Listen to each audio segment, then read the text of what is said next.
नमस्कार, आप देख रहे हैं विंध्य फर्स्ट। हमारे साथ ऐसी शख्सियत मौजूद है जो भारत में साइंस और टेक्नोलॉजी पर डॉक्यूमेंट्री फिल्म बनाती है।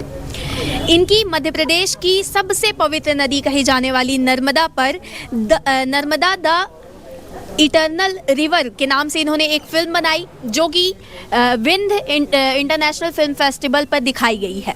तो आज हम इनसे जानेंगे कि बंगाल के होते हुए, इनका नाम है सागर दास, ये बंगाल से बिलोंग करते हैं और बंगाल से मध्य प्रदेश आकर विंध्य क्षेत्र और मध्य प्रदेश की नर्मदा नदी पर फिल्म बनाई इन्होंने। तो फिल्म के बारे में जानेंगे कि फिल्म उन्होंने नर्मदा पर ही क्यों बनाई, विंध्य से इनका क्या रिश्ता है, इन सभी के बारे में हम इनसे जानेंगे। बहुत बहुत स्वागत है सर आपका। विंध्य फर्स्ट के दर्शकों को राम राम और विंध्यवासिनी माता नर्मदा माता को प्रणाम। पहला सवाल मेरा ये है कि आपने नर्मदा द इटरनल रिवर पर एक फिल्म बनाई है, ये नाम दिया है आपने, तो आप मध्य प्रदेश की नर्मदा नदी को कितना जानते हैं? आप बंगाल के रहने वाले हैं तो नर्मदा को आप कितना जानते हैं? जी, मैं आपको इस कहानी को, थोड़ा सा लंबा है, मैं छोटा करके आपको बताता हूँ। 2011 में मैं बीकानेर में रह के जॉब कर रहा था, तो उस समय पे एक संत थे, उनके साथ मेरा परिचय था। उनके मतलब मैं जहाँ रहता था उसके बगल में उनका आश्रम था, तो उनके पास मैं जाता रहता था।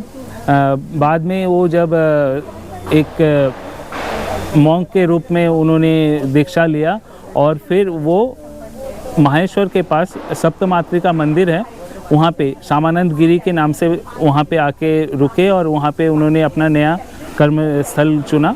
जब वो बीकानेर राजस्थान से वहाँ आए तो उन्होंने हमें बोला, क्योंकि हम फिल्म बनाते हैं, इस चीज़ करते हैं, तो उन्होंने बोला ये जगह बहुत सुंदर है, नर्मदा माई के किनारे में आके रुका हूँ, तो आप आओ, इसको देखो और इस पर एक फिल्म बनाओ। ये समय था सन 2020।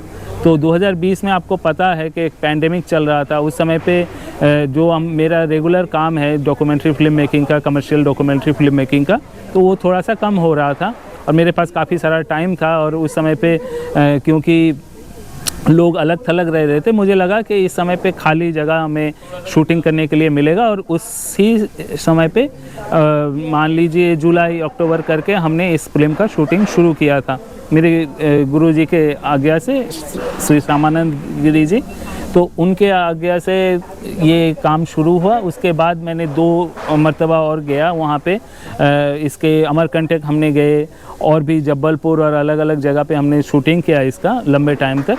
2 साल इसका शूटिंग चला 3 स्लॉट में और उसके बाद ये फिल्म बना।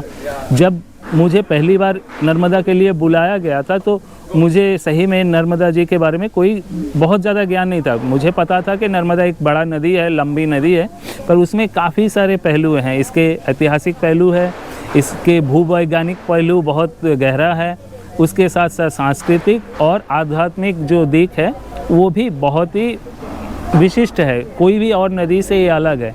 और सबसे बड़ी बात है, जैसे गंगा किनारे आप देखोगे कि ऐसे शहर हैं जो पुराने हैं और बहुत घनी आबादी वाले शहर हैं, और गंगा जी के पोल्यूशन के लिए आबादी बहुत दायी है, जबकि नर्मदा जी के किनारे रहने वाले लोग काफ़ी हद तक अपने व्यवहार से, अपने आचार से नदी को इस शुद्धता को बना के रखे हैं। और नर्मदा जी साइंटिफिक रूप से अभी भी बहुत निर्मल हैं। हाँ, नर्मदा द इटरनल रिवर आपने ये नाम दिया। हाँ। तो इस नाम के पीछे की भी कुछ कहानी रही होगी, जैसे कि कोई भी रचना होती है उसके शीर्षक के पीछे कुछ ना कुछ कहानी होती है, तो यही नाम आपने क्यों चुना नर्मदा पर फिल्म, जो कि उसमें भूवैज्ञानिक रूप से नर्मदा रिवर बहुत प्राचीन है, माना जाता है हिमालय से भी प्राचीन है।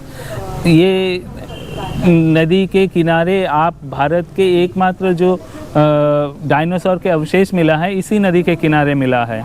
आज से 30-40 हज़ार साल पुराने गुफा में रहने वाले लोग भी इसी नदी के किनारे अपने बसेरे बनाए।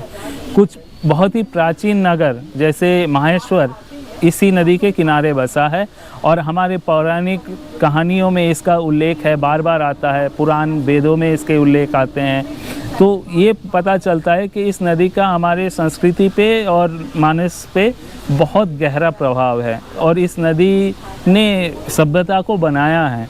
तो इसलिए इस नदी का नाम इटरनल, मतलब आप अनंत मान सकते हैं। तो ये आदिकालीन है, तो इसलिए इटर्नल और रिवर आप जानते हैं नदी है eternal, Narmada the eternal river, ऐसे ही मैंने इसका नामकरण किया है। बंगाल छोड़कर अब आप विंध्य की धरती पर हैं। जी। आपको ये भी बताएं, मैं अपने दर्शकों को बताना चाहूँगी कि बंगाल के कोलकाता से बिलोंग करते हैं, उसके बाद पूरे भारत में कई शहरों पर इन्होंने विजिट किया है। अब ये विंध्य की धरा पर, विंध्य से इन्होंने वोटर आईडी भी इनकी बन गई है मध्य प्रदेश विधानसभा चुनाव में, यानी इलेक्शन में इन्होंने पहली बार मध्य प्रदेश में वोट भी दिया है। तो अब ये मध्य प्रदेश के हो गए हैं, विंध्य क्षेत्र के हो गए हैं। तो मेरा आपसे यही सवाल है कि भारत में हर जगह घूमने के बाद आपने विंध्य क्षेत्र को ही क्यों चुना? ओके, तो ये भी जुड़ा हुआ है 2020 से। 2020 में एक डॉक्यूमेंट्री का काम हमें मिला था सिंगरौली इको टूरिज्म सर्किट के तौर पर। तो ये हम बना रहे थे, नॉर्दर्न कोलफील्ड लिमिटेड आप जानते होंगे, NCL एक कोल इंडिया कंपनी है। तो उस कंपनी ने हमें एक पर्टिकुलर प्रोजेक्ट दिया था कि इस जो सिंगरौली इलाका है और सिंगरौली के आसपास के इलाके हैं उसमें इको टूरिज़्म डेवलपमेंट का क्या संभावना है, उसका एनालिसिस, उसका प्रोजेक्ट रिपोर्ट बनाना था हमें। तो उस समय पे हमने इस जगह पे बहुत सर्वे किया, ढूंढा कि कौन कौन से जगह जाया जा सकता है, कौन कौन से जगह इंटरेस्टिंग है। आप जानते हैं कि ये जगह बहुत सुंदर है, पर जब तक उसको एक पटल पर नहीं रखा जाता, एक पर्टिकुलरली बोल नहीं दिया जाता।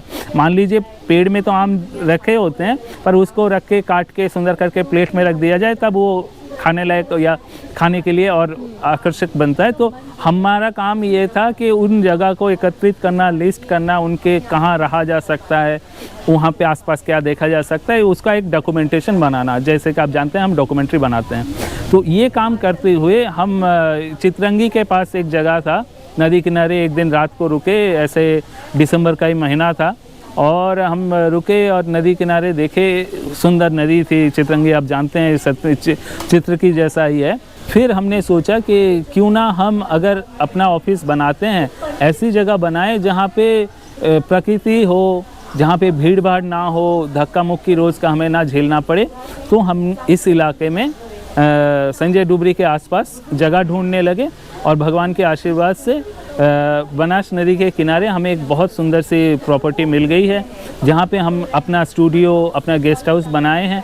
वहाँ पे लोग आके रुक सकते हैं, आके रुकते भी हैं। कोलकाता से फिल्म मेकर्स, फोटोग्राफर्स आके वहाँ पे रुक के अपना फोटोग्राफी, आर्ट, पेंटिंग कर रहे हैं। तो वो एक तरीके से अपने लिए भी है, दूसरे आर्टिस्ट जो काम करना चाहते हैं उनके लिए भी है।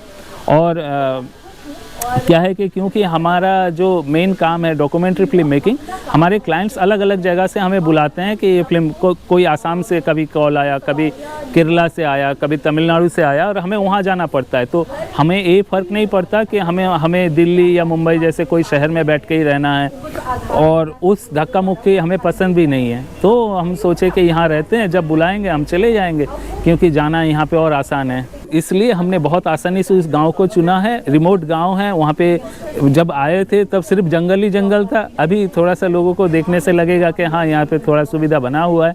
हम अपनी जीवन लायक सुविधा होना पे बना लिया है, हमने 1-2 किलोमीटर रोड कोड बनाया है।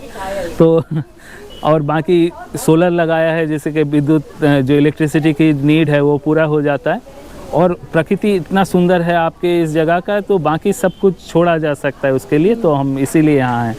जी बिल्कुल सही कहा आपने कि विंध्य की पावन धरती ही है जो प्रकृति और संपदा से घिरी हुई है, अपनी कला और संस्कृति के लिए जानने वाली, उसको समेटे हुए है। तो ये बड़ी बात है विंध्य क्षेत्र के लिए, विंध्य के लोगों के लिए, कि कोलकाता के डॉक्यूमेंट्री फिल्म मेकर अब विंध्य क्षेत्र आ गए हैं, विंध्य में रहना चाह रहे हैं, और उन्हें ये जगह काफ़ी पसंद आई है। यहाँ पर उन्होंने वोटर आईडी भी बनवा ली है, अब तो इलेक्शन में उन्होंने वोट भी दिया है। अगला मेरा सवाल है कि आप साइंस टेक्नोलॉजी पे फिल्म डॉक्यूमेंट्री बनाते हैं, तो क्या ऐसी खासियत रहती है कि लोग उसे पसंद करते हैं, लोग बनवाना चाहते हैं, लोग देखना चाहते हैं? जी मैं आपको बताता हूँ। एक होता है, देखिए नॉर्मली फिल्म मेकर्स जो होते हैं वो आर्ट, हिस्ट्री, कल्चर पे बहुत आसानी से काम कर पाते हैं। पॉलिटिकल सब्जेक्ट पे भी काम करने के लिए लोग तैयार हो जाते हैं, पर स्टेम साइंस के जो सब्जेक्ट्स हैं उसको समझना, उनके साथ काम करना थोड़ा सा मुझे लगता है बाकियों के लिए कभी कभी कठिन रहता होगा। पर मेरा टीम जो है वो उस एक्सपर्टीज़ के साथ है। ज़्यादातर मेरे टीम में इंजीनियर्स हैं और साइंस से जुड़े हुए लोग हैं।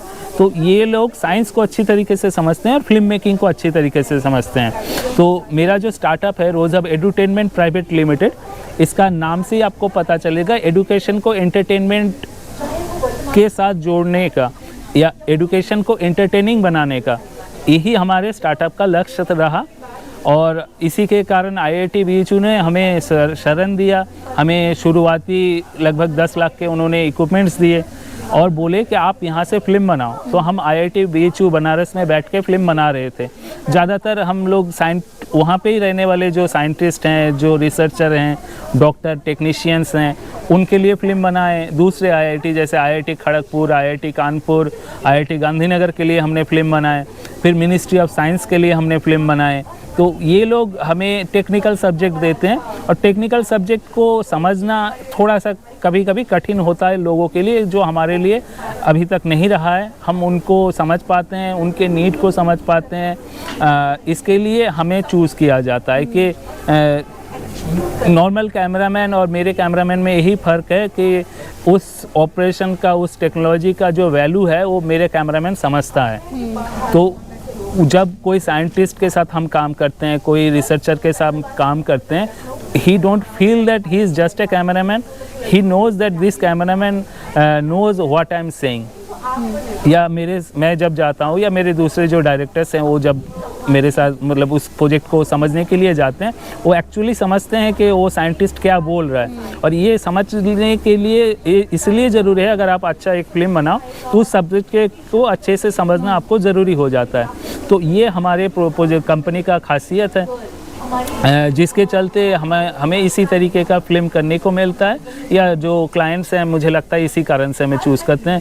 अब आप विंध्य के हो गए हैं, हाँ, विंध्य की धरती पर आ गए हैं, तो अब विंध्य के लिए आप क्या करना चाहेंगे? विंध्य क्षेत्र को आगे कैसे बढ़ाना चाहेंगे? विंध्य के लिए विंध्य की किन चीज़ों पर आप फिल्में करना पसंद करेंगे? विंध्य के लोगों के साथ, बाहर के लोगों के साथ विंध्य को आप कैसे देखते हैं अब इस क्षेत्र में? जब मैं यहाँ आया, यहाँ पे एक बहुत बड़ा गैप देखा कि यहाँ पे जो टूरिज़्म है, क्योंकि मैं टूरिज़्म से यहाँ के टूरिज़्म में ही पहले जो हमारा डॉक्यूमेंट्री के बाद अगर हमारा जो नया सेक्शन हमने ओपन किया है वो है टूरिज़्म के साथ। क्योंकि आपको जैसे बोला कि सिंगुलरली इको टूरिज़्म सर्किट को हमने डॉक्यूमेंटेशन किया, उससे ये डिराइव किया। अभी हम टूरिज़्म पे भी काम कर रहे हैं। तो यहाँ पे वन विभाग के साथ, यहाँ पे टूरिज़्म बोर्ड के साथ, MP टूरिज़्म के साथ हम मिलके छोटे छोटे प्रोजेक्ट शुरू कर रहे हैं। तो जो गैप हमने देखा कि इस जगह पे जब हम सिंगरौली इको टूरिज़्म सर्किट बना रहे थे, लोगों को पता ही नहीं था आसपास इतने सारे जगह है। जब हमने उसको रखा पटल पे कि ये लिस्ट है, ये सारी चीज़ें हैं, तो लोग बोले कि ये तो हमें पता ही नहीं था। हम इतने साल 20-30 साल यहाँ पे रह लिए हैं, पर हमें पता ही नहीं है कि ये सब है। तो लोगों को बताने की ज़रूरत है। जैसे संजय डुबरी टाइगर रिजर्व है, मैथमेटिकली वहाँ पे टाइगर का साइटिंग होता है जो कि बांधवगढ़ से ज़्यादा है। मतलब अगर जो एक रेशियो बताता है, मैं आपको चेक करके बता सकता हूँ, बट लमसम ये है कि 80% टाइम जो लोग सफारी करने गए उनको टाइगर दिखा, 80% लोगों को, जबकि बांधवगढ़ का रेशियो और काफ़ी कम है, 50-40% है। मतलब वहाँ पे जाने पे 40% लोगों को दिख सकता है, तो यहाँ पे 80% लोगों को दिख सकता है। इतना अच्छा रेशियो है, पर फिर भी बांधवगढ़ के तुलना में यहाँ पे 1/10 भी ट्रैवलर्स नहीं आते। तो मेरा पहला लक्ष्य ये रहेगा कि इस जगह के जो भी जगह या चीज़ें, जो सब्जेक्ट्स हैं, जो आर्ट, हिस्ट्री, कल्चर की चीज़ें हैं, वो ज़्यादा से ज़्यादा लोगों तक पहुंचाया जा सके।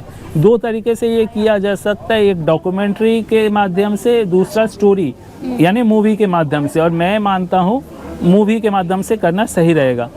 सुन के हैरान होंगे, जैसे कि जैसलमेर है, वो बहुत ही मतलब पॉपुलर जगह नहीं था, पर सत्यजीत रे ने एक फिल्म बनाया सोनार किला। उसके बाद वो जगह इतना पॉपुलर हुआ कि सिर्फ उस एक मूवी के कारण।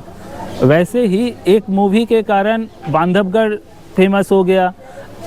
आप अभी बना हुआ एलिफेंट व्हिस्परर को जानते हैं, उसके बाद जो एलिफेंट टूरिज़्म है वो बढ़ा, एलिफेंट पे और भी मूवी बनी। तो जो सब्जेक्ट को आप दर्शाना चाहते हैं उसको बेस करके अच्छे मूवी बन पाए, इसका हमारा बहुत इच्छा है। और इसलिए हम अपनी एक्सपर्टीज़, अपना टीम, अपना एफर्ट, टाइम और इवन पैसा लगाने के लिए तैयार हैं। और अगर और पैसा चाहिए होगा तो हम मिलके उसको व्यवस्था करेंगे, हम प्रोड्यूसर से बात करेंगे, जो फंड लगाते हैं उनसे हम मिलेंगे। बट हमें अभी जो चाहिए, यहाँ के राइटर्स चाहिए, यहाँ के एक्टर्स चाहिए, वो लोग हमसे मिले और कोई प्लान करते हैं, मिलके हम बनाएंगे। यही प्लान है यहाँ के लिए। और बाकी हम छोटे छोटे डॉक्यूमेंट्रीज बना रहे हैं तो वो तो बनाते ही रहेंगे। बिल्कुल सही कहा इन्होंने कि विंध्य की किसी भी संपदा को दिखाने के लिए, दुनिया के सामने रखने के लिए, उनकी झलकियां पेश करने के लिए विंध्य के लोगों को आगे आना होगा, मिलना होगा। जब बंगाल से ये विंध्य को चुन सकते हैं, विंध्य की धरती इतनी खूबसूरत है कि विंध्य में आकर ये रहने लगे हैं, अब विंध्य के हो गए हैं, तो विंध्य में रहने वाले कितने खुशनसीब हैं कि उनको विंध्य के लिए कुछ करने का मौका मिलेगा। इसी के साथ बहुत बहुत धन्यवाद।